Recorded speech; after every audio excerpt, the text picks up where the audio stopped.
Eu venho apresentar aqui um trabalho, um artigo novo publicado na JCom América Latina. Foi feito por membros do grupo Choices, que é um grupo que pesquisa, enfim, ações em ambientes de educação não formal e também relacionados à divulgação científica, em que a gente procura entender aspectos culturais e socioculturais, né, de processos educativos e comunicacionais. Nesse artigo, especificamente, sobre placas de zoológicos e aquários, a gente resolveu investigar como que a conservação da biodiversidade aparece nessas ferramentas comunicacionais dessas instituições. Por quê? Porque a gente percebe que as placas, elas são o principal instrumento de comunicação com os públicos visitantes em loco, né, naquele momento. Então, a gente resolveu investigar como que a conservação da biodiversidade aparece a partir de categorias estabelecidas a priori, em que a gente já tinha feito essas definições da percepção sobre a conservação da biodiversidade nessas instituições, considerando tanto a fala de profissionais do setor administrativo, dos setores de educação, dos setores de conservação da biodiversidade, como também a partir dos públicos. A gente entrevistou famílias em situação de visita a essas instituições para compreender como que elas interagiam com as exposições museais. A partir desses dados todos, a gente emergiu categorias que poderiam ser tanto utilizadas para análise do discurso exposto pelas instituições, quanto pelo discurso apresentado pelos visitantes, e chegamos em categorias mais referentes a uma categoria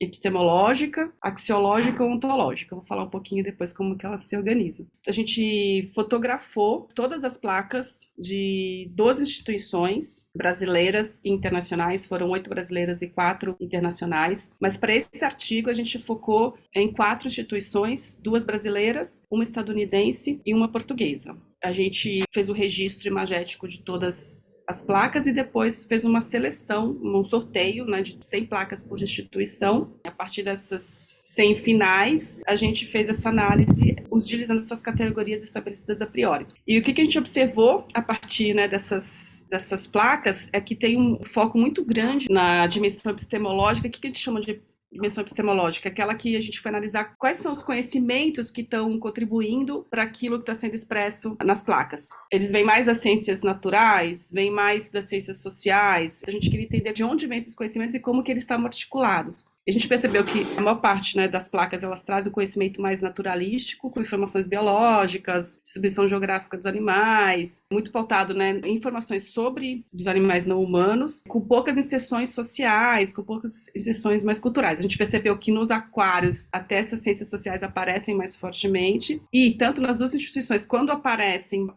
mais os saberes populares, cotidianos, estão mais atrelados não aos animais, mas às plantas. Por exemplo, o ambiente que esses animais vivem, mais ligados aos aspectos dos vegetais e não dos animais. Uma outra dimensão que apareceu um pouco mais também fortemente foi a dimensão ontológica, que a gente quis entender assim, qual que é a concepção, né, que as instituições apresentam nas suas placas do que é conservação da biodiversidade. Então a gente percebe que elas pouco trabalham com a ideia do ser humano como fazendo parte do ambiente natural. Isso pouco aparece nas placas, é algo que a gente sugere, né, que seja mais evidenciado. Nessa questão entomológica, a gente foi investigar o que é feito, né, para que a conservação seja otimizada. Então, a gente percebeu que as instituições, elas trazem fortemente a ideia da pesquisa científica. Para a gente foi algo não esperado, mas as instituições colocam que fazem pesquisa científica sobre conservação, sobre as espécies que estão sendo apresentadas. Então, também como um mecanismo de ação para a conservação da biodiversidade. A gente também olhou para quem que a responsabilidade é atribuída. Se é para o indivíduo, quem tem que conservar é o indivíduo, faça isso, né, recicle, ou se é para o nível institucional, né, os zoológicos, outras instituições são responsáveis pela conservação, ou se era mais governamental. Então a gente tentou ver também a quem era atribuída a responsabilidade. E também a gente percebeu que tem um foco grande na instituição.